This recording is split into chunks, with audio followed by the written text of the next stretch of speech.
let's talk waxes.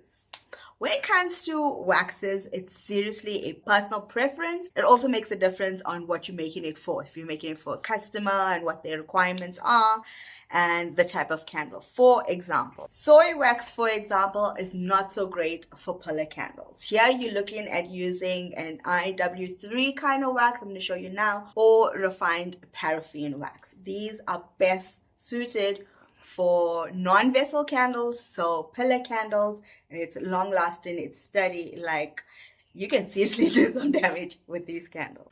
So this pillar candle is made up with half and half IW3 wax and half refined paraffin wax. Refined paraffin wax, I know it has a bad name generally, but really it's the best for combining your fragrances to it, for a much more sturdy candle. If you had to make a soy wax candle in a pillar form, it's probably gonna melt down in the sun. So you can work with either or. I like to work with both half and half because I just like the way they work.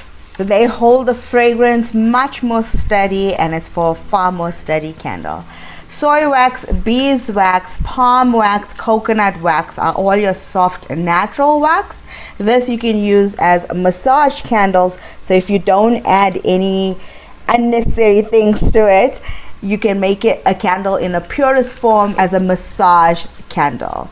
The wax is super soft, and when you melt it down, there's a certain vegetable smell that you can get to it, and it's best used in a vessel candle because the vessel holds the contents of it together. You can make fragrance soy wax candles, but be sure not to go over the required fragrance ratio with these candles because you don't want to take away the pure form of its wax.